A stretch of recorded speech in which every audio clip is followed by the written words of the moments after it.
Welcome to Mavericks of Senior Living. Happy Friday, everybody. We are super excited to be exploring different ways to get people to your business if you are in senior care.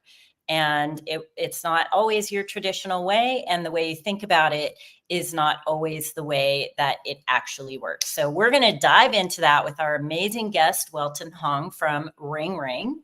And just before that, I'm here with my co-podcaster, Francis Lagasse. How are you doing today, Francis? We're doing good. It's a good Friday so far. So we'll leave it as a good Friday. And I am genuinely curious to see Welton's approach. We've done a lot of different tactics for marketing, but I think we need a shift. And so I think everyone's going to be intrigued by the approach Ring Ring and takes.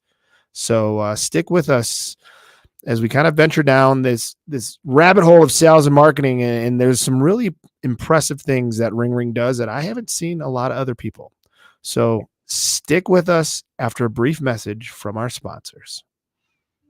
This incredible show made possible by our wonderful sponsors: Assured Senior Living, love, it's what we do, and Serenity Engage, where care connects. Now, a brief message from Serenity Engage. Serenity connects aging service providers, older adults, and their loved ones in a single network. Our web, mobile, and smart assistance products power the network that enables real-time, HIPAA-compliant communication, collaboration, and education. When we care together, providers increase revenue and lower expenses, older adults receive better care, and family has greater peace of mind. And we're back. Yeah. All right. We are super excited to have Welton Hong here with us today. Welton, welcome. Hello, everybody from Vegas. Sunny Vegas. It is sunny. All right. That's good to hear it's sunny. So that's good. It is sunny and warm, though. Sunny and warm. Finally, I can go out. Finally, in the 70s. I know we all think that Vegas is always 100 degrees, but I was telling you before the show, I know that's not true. No. And I love how you have it all neon behind you. It's very Vegas-ish. So Welton was at Collaboration in Aging earlier this year, and we were very excited to have him there. Welton, I want to ask you, before we get into what it is that you do and why you do it, tell us a little bit about the show and your experience there. What did you like about it? What do you wish was different? Right. Yeah. So definitely very, very good for networking compared to other shows I've been to. Definitely you see a nice flavor of senior living, nursing homes, hospices. It's like they all get in together and network, trying to learn more about each other's business. Some other shows I've been to, it's super focused. Right, it could be just home care. That's it. But they totally forgot about the aspect. You got to be networking with each other. So I learned a lot just by going to one convention.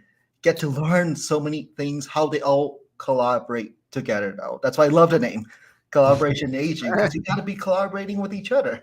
Yeah, it's a continuum, and we all depend on each other. Right. So that's great. I'm glad you had a great experience. It was your first time at our show. So we always love to hear, the good, the bad, and the ugly, so we can continue to get better and elevate the industry.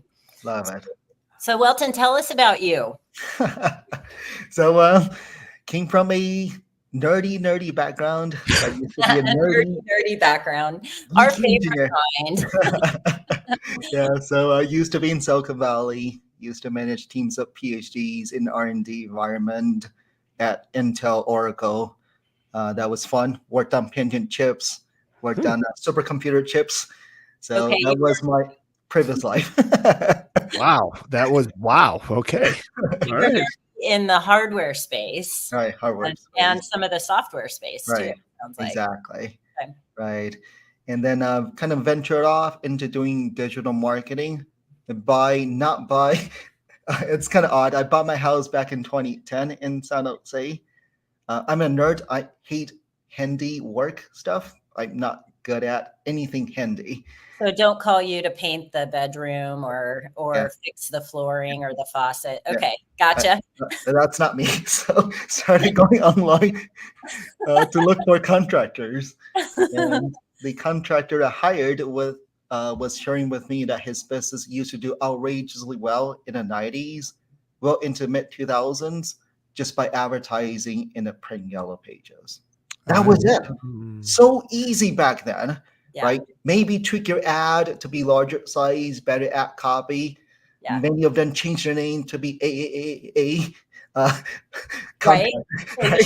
First. Okay. Yeah. Exactly. All right. So by being Silicon Valley, most of us already went online around 2005. So I started dabbling into digital marketing, worked with many digital marketing agencies, typically lock him down for a year and don't produce results. Yep. That's very common. So, yep. Very common. Yeah. Contracts were 10-year contracts that didn't produce results, but there's nothing you could do because you signed a 10-year. Nothing. Right? Wow. Yeah. Okay. That was that era. That was that era. And still probably pretty true these days. Most agencies, if it works, why do you need a contract? Right. Right. That's a good point. Right. Yeah. So when I met him, he totally gave up on digital marketing. Someone like, I just bought my house. I have no money. Can we barter here?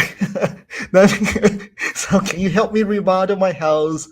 And let me go learn digital marketing. It's learning. I didn't came from that background. And started hitting the books, YouTube, learn Google Ads, learn website, learn SEO. And around the 4th month mark, I was able to show him measurable progress. Wow. And that was so darn satisfying to be able to make a huge impact to somebody's life. I love high tech, but the stuff we worked on are 5 years out, right? The next generation, 2 generations down, pin and chip. But that's when I found out maybe that's my real passion, is to help small business owners out. So started working with more and more contractors locally in the Bay Area and started niching down, working with home, windows and doors, replacing window and door contractors, window covering. And then around 2016 is when we venture off and added it on deathcare vertical. So we work a lot with funeral homes, cemeteries, and I was sharing with Catherine. There's a commonality that we found. A lot of successful funeral homes we work with, they do know how to network with their local hospice. So that's why now we're starting to work with more and more hospice, and also that whole continuum care spectrum. So, and we met through that. So I have a business. I have a business relationship, referral partner relationship with hospice advisors. The team at hospice advisors. Kurt Kazan. I will not get his name right this morning. I'm so sorry, Kurt, if you're listening. But everybody knows him in the hospice space. And Greg Grabowski. Right. And Greg introduced me to Welton. And so that's how we all got to meet. And I do think it's important that anytime we're looking at any one vertical at that stage of life, we should be looking across the continuum, because everybody has to work together. And families, frankly, families and the care recipients, they don't get a choice. They don't get to say, I'm only working in this little vertical. They have to take the whole journey. So to have some consistency across that journey is really, really important. Right. Well, do you think, though, obviously with where digital ad space is going, things like that, that it's becoming, it has kind of two sides to it, right? It's becoming a curse and a blessing, right? There's companies that are promising the sun, the star, and the moon, yet delivering, either no or little results. Right. But then there's other companies that just still don't know how to get their own marketing out, right? They're doing really well, but they can't grow. Right. Where do you see, what has been your success from where you started to how your growth pattern, how you got to where you are today, where you're, definitely a leader in the industry? Right. Yeah, I really think at the end of the day, it really is every firm we work with, it's always going to be very different strategy, though. Mm-hmm. And I still firmly believe offline marketing is still king. That is still the foundation. And I always literally freak out, is even as a business owner, there's always shiny object stuff. You always want, you just heard about OTT. Okay, let me jump on OTT. They just hear about, hey, everybody's doing X, Y, and Z. You jump on it. But the foundation is still king. So I always say offline marketing is still king. Networking, all those, like business owners, they love the easy way out. They're always looking for, hey, can I look for a shortcut? And the shortcut is X, Y, and Z. They heard on, like at a convention, somebody's talking about OTT, they jump on it. But when they should be mastering their foundation, which is the offline marketing, networking, then they start to add on other digital stuff, not take away the offline. And I always say offline and online, they really go hand in hand. You cannot do one without the other. So it's like don't build the second floor without having your foundation solid. Oh yeah, that's scary. That really is very, very scary. Yeah. Are you seeing that more often, that people are not building a strong, offline presence, whether that be through, like you said, networking, community events, things like that? Yeah, they don't, or they used to. And then the shiny object syndrome, everybody's going online. So they started tearing apart their offline and shifting a lot of things to online. And that doesn't work. In this, particularly this industry, this community we're in, foundation is still offline. So if a hospice provider came to you today and said, hey, we're not getting as many eyeballs to our website. We're not getting as many incoming leads as we would like. What would you say? What are the first things you would do? Exactly. So really depends on whether they are trying to do more B2B or B2C. It's very, very different. Okay. So let's talk about referral network, referral sources. That is still king. So digitally, we can supplement that. And we all know social media is probably the best vehicle for that. But with social media, every time you post, these days, the issue is, first of all, something called organic reach. Organic reach is how many eyeballs actually see it. If you compare it to 5 years ago, anytime you post a piece of content on social media, the organic reach used to be very high. These days, at best, 5%. Wow. That means if you have 1,000 followers, only 50 of them will actually show up on their feed. And Francis, I'm just curious, why? Why? Any wild guess? Why? My guess is twofold. One, algorithms changed, but the number of people posting content now has dramatically increased. So they're trying to be mindful of showing everyone's content to give them a taste of it, so they stay more engaged on the platform. Exactly. Right. So it really comes down to two things. One is something called micro moments. Micro moments is typically when we're on social media, we're on this little tiny device. Right. Micro moments in between things, 3 minutes. So when you're on social media, that's a Facebook wants to show you content you engage with the most. So typically, very often it's like, it's always more or less the same friends that you liked that show up on your feed. And you're wondering, man, what happened to like my best friend? And then when you go and look at it, they're actually posting and just not showing up on your feed anymore because you haven't liked their post for a while. So that means if your content is not engaging with them, slowly it will not show up on their feed. Even if you have 1,000 followers, very few of them will show up on their feed. So can I ask then, is engagement more important than eyeballs, essentially? Is it better to have 100 people that see it and 100 people engage than 1,000 people that are followers at 15 engage, I guess? Engage is probably the most key over here then, because if you engage, anytime you like their post, share it, or leave a comment, that's when it goes viral, right? Then their friends will see it. Right. So that's what Facebook kind of use as an excuse, which I do believe. But in reality, we all know Facebook, they are a public traded company. They love your money. That's in reality. That's all be clear here, right? Yeah. They want you to pay for the eyeballs. They want you to pay for the engagement. That's why it came out with the boosting button. Right? If you want eyeballs, now you gotta pay for it. Yeah. And is the same true on LinkedIn? Those are the two kind of core platforms Right. for business, for Correct. B2C, I guess. Right. And I know LinkedIn- there's the others, Instagram, and Right. the other ones that Francis is trying to drag me onto that I haven't gotten into. I still don't. I can't keep up with them. So Yeah. For you Right. young people. Right. Yeah. Right. So, Yeah. so is LinkedIn. that true on LinkedIn? Right. Yeah. LinkedIn's organic reach is much higher, just Okay. like the good old days. That's why I love, if it's mainly B2B, I will say multi-channel, right? Cross posting. It's cross posting the content through all these networks, Yeah. right? But LinkedIn's organic reach is much higher, right? Okay. So then also, what about Google reviews? Right.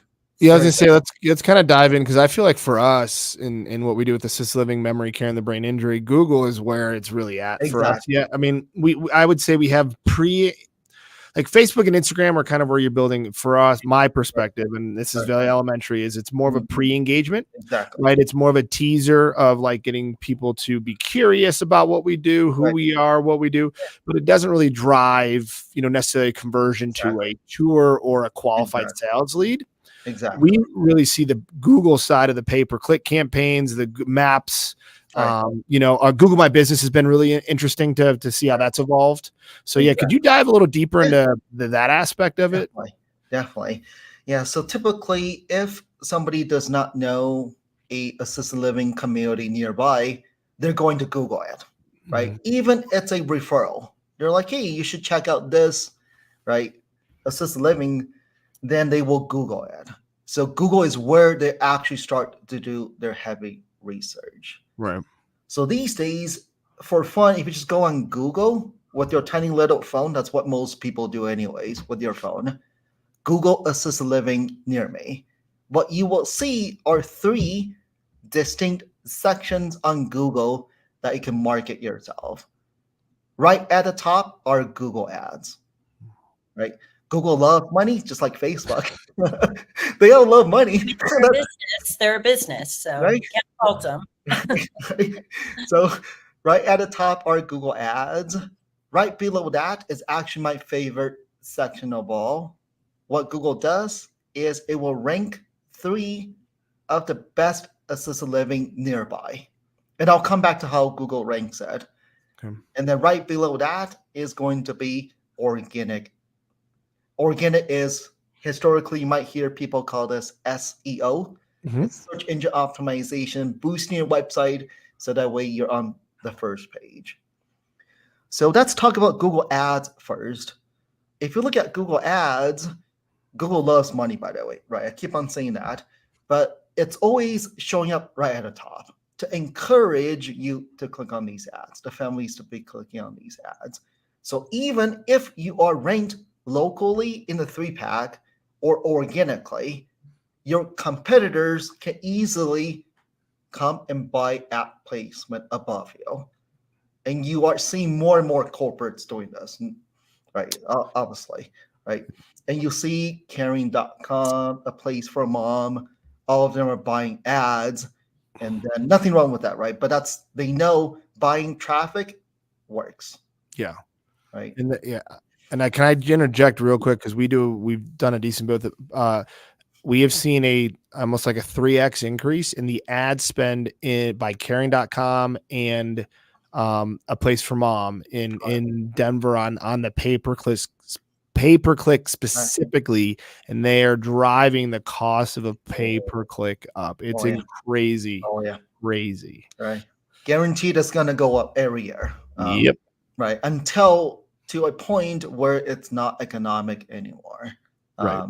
Right. And I'll give an example. Plumbers, just for fun. For instance, if somebody Google plumbers near me, on average, how much is that click? Just for fun.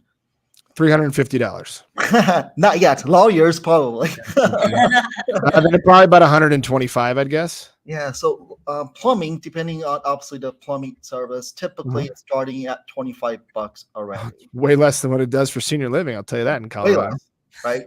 But still, $25 doesn't mean they're calling you. They're only going on your website. That's the scary part. Then now it heavily weighs on how good is the website, unique selling proposition, right? So that's why it's getting year to year. It's only going to go up. It's not going to go down.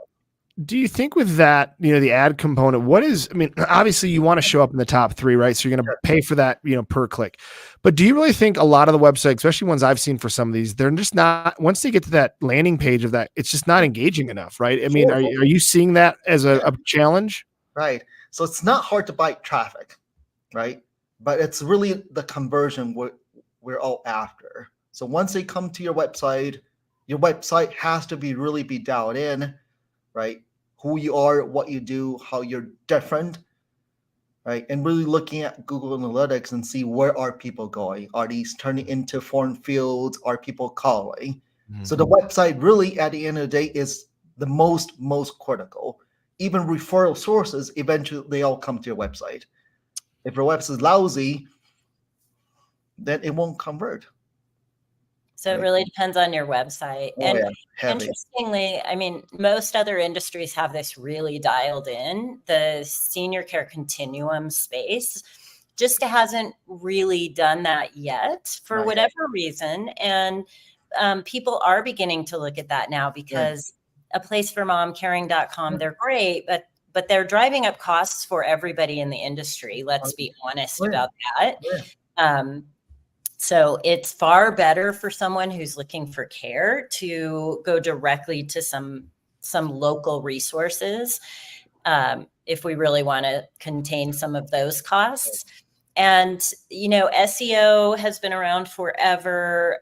Really I think, because we are coming up on time here, I think one of the key points that at least I would want to make, and I want to hear from you, Welton, to our audience is, if you're having trouble getting conversions, getting new leads, it's not just about SEO. Contact Ring and have a conversation about, or anyone like them, but we love Welton. So, and have a conversation about what are the things that are missing for you, and where can you, on a small budget, dial in and get better quality for the work you're putting in. All right. And it's free. It's like, seriously, there's 2 free strategies. Website, keep it right. Keep on optimizing it for conversions. And then Kathleen, you talked about briefly reviews. They're going to leverage reviews to guide their decisions heavily. And that's why it blows me away when we think about places like a place for mom and caring.com. People go to Google first. They go to Google first. They want to see. They want to see what you're like. And we talked about this because I had Welton, I invited him to speak on our technology panel at Collaboration and Aging. And we talked there about the incredible importance of responding to those reviews, even the good ones. Respond to the bad ones. Take accountability. Show the rest of the world how you're going to interact with them. And I think that is something that is often overlooked by every business. Yeah. And I think too, ease of reviews is really important, right? Especially in our industry. It needs to be easy for the family to review you. I think that's something that, if you have to do multiple steps for a review, you're probably not going to get that review. So make your reviews as simple as possible. No, it comes down to ask. You got to ask. It's like restaurants. Naturally, people just leave reviews. You got to ask. Well, so real quick, I want to go over a couple differentiators that as like Catherine wrapping up on time. What is this? I saw something about a money back guarantee. What is? I got to know what that is. Like that thing. I've been waiting to ask that question because I really want to know what that is. So if you're trying to look, again, I'm not trying to say we're better, but if you're really vetting agencies, first of all, there shouldn't be any contracts. Why would they need to tie you down for a year? If it works, why? Second is, we are very confident to the point that if it doesn't work in the first 60 days, we will refund you the setup fee and a management fee. And that to me is a honeymoon period. And I'm going to be honest, as an agency owner, sometimes some of the owners we work with, we regret picking them up. So we all get to just, part as friends. That's wow. impressive. That's so impressive. Like Wow. Okay, so this is very Maverick thinking, isn't it, Francis? Take that idea of a contract and flip it on its head. Why do you need a contract? Well, I think you're right. Again, if the results are there, the results are. I mean, if all of a sudden you're saying for every $1 you put into ad spend, you get $3 out, I don't think anybody's going to walk away from that, right? I mean, I know we won't. Like, right? If you give me $1 and I get 3 out, it's a no brainer for everybody, right? And you're right. That goes for 10 years. Why do you need an agreement? If month over month you're seeing that result, I think it's a brilliant approach. Right. I really do. Yeah, it's a business strategy to say I need a contract so that you feel the security. That you feel the security, but it's false security is the reality because every contract has an out clause. Every contract. Let's be honest, contracts are vague, barely worth the paper they're written on with the right interpretation of the law, things like that. But at the end of the day, success matters. And that's what I think it goes back to anything in our industry here. If you do it the right way for the right reasons and people like you and your organization, you're going to find your organic and your media or your digital clients because people are happy to talk about you. If people don't want to talk about you in person or on the internet, it won't matter. Right? It just won't matter. And so I think that's really important. Welton, how can people find out more about you? I'm going to put your website up here, ringringmarketing.com. Any other areas that we can drive them to for them to learn more about? Yeah, and everything should be on there. We're putting a lot more guides. A lot of DIY stuff. Not everybody needs us. I love to educate, so we're putting up more and more webinars to teach you. Ultimately, a lot of these things is better done internally by yourselves. Right. Yeah, that's great. Thank you so much. One more question. So where do you see this going in 2024 as, senior living gets more money into it, as, we have more private equity come into it, more maybe, where do you see kind of this digital aspect of the continuum going? Sure. Yeah, I would say those that used to enjoy a lot of digital, you used to get a lot of digital leads from it. It's only going to get more and more competitive, right? So don't really be super like some of our clients, for example, they used to spend, let's say, $1,000 a month. And then now just to compete, you might have to spend a little more. I hate to say that, but that's reality. Year to year, it will go up, right? With these corporates coming in. And for sure, you got to really focus more on the free strategies, even more. Your website, your reviews, your offline community outreach. Digital is great, but that's only one avenue. That's not the only strategy. You got to be really beefing up your referral network then. Wow. I think that's well said there. Beef up your referral network. I think that's a fantastic point to end on, and I think it's often overlooked. So, Welton, it was an absolute pleasure to meet you at the Collaboration Agent. I cannot thank you enough for being there and for your expertise and all this stuff that you shared. And we definitely look forward to kind of tracking and learning more about Ring and how you guys are shaping the next area in the continuum of senior living. So thank you. Thank you so much for joining us, Welton, and I'll ring you when I'm in Vegas next. Thank you. Please. Thank you. All right, Mavericks, go out and enjoy your weekend. Enjoy life. Just live your life and go out and pay it forward. And we look forward to speaking to you next Friday when we have another really exciting guest on Mavericks at Senior Living. Absolutely. All right.